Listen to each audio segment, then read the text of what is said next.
Eu e o presidente da República, nós temos formas bem distintas, né, de nos comunicarmos com o grande público. Mas em relação à decisão liminar do ministro Alexandre de Moraes, essa pauta, né, o conteúdo da nossa crítica é muito similar. No meu comentário de ontem, eu procurei expor ao espectador o duplo padrão, né, os dois pesos e duas medidas que os ministros do STF apresentam em suas decisões. Então, a isenção que eles impõem a terceiros não vale para eles próprios.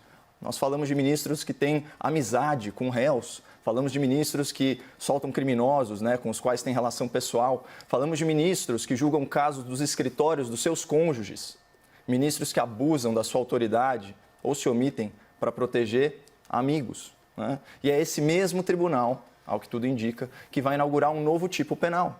O STF tornará ilegal a amizade com o presidente da República. E pior, ato contínuo tornará legal o julgamento de intenções, o juízo do futuro, a condenação por antecipação. Isso não é uma distopia do George Orwell, não é um blockbuster de Hollywood como o Minority Report. É a elite judiciária nacional e é inaceitável. O duplo padrão, do qual nós tratamos ontem, geralmente vem associado à hipocrisia. E quem é o hipócrita? É aquele que esconde a sua verdadeira natureza, que se comporta de forma muito dissonante daquilo que diz.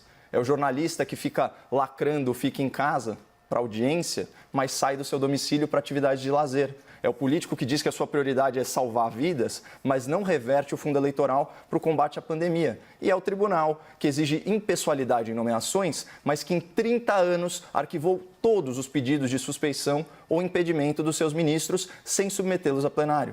Mas como eu disse lá no começo, eu e o presidente nos comunicamos aí de uma forma bem diferente. E para escancarar a hipocrisia dessa decisão de barrar a indicação para a Polícia Federal, bastou ele questionar a trajetória do próprio ministro Alexandre de Moraes. Afinal, ele não é um homem de confiança do ex-presidente réu Michel Temer?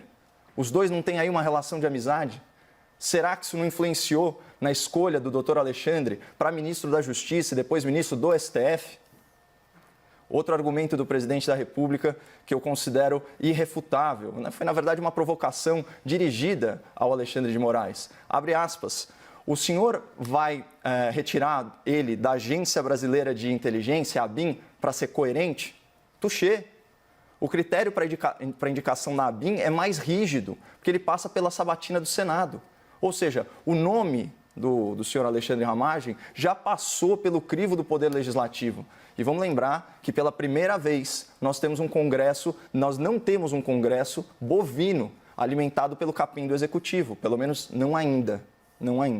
Isso me leva a outra fala do presidente Bolsonaro nessa coletiva. Ontem quase tivemos uma crise constitucional. Eu apelo a todos que respeitem a Constituição. Ao barrar um ato de competência exclusiva da Presidência da República, sem comprovar a natureza ilícita desse ato, o STF violou cláusula pétrea da Constituição ao desrespeitar a separação de poderes. E deve doer na alma do chefe do Executivo ter que se submeter a uma decisão flagrantemente ilegal de natureza claramente política. Só que, do ponto de vista institucional, ele fez a coisa certa, o presidente Jair Bolsonaro fez a coisa certa.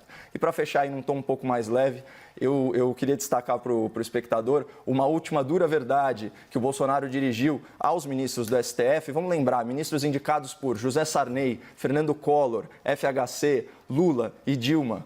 Olha só a dura verdade do Jair Bolsonaro. Não é essa a forma de tratar um chefe do Executivo que não tem uma acusação de corrupção contra si.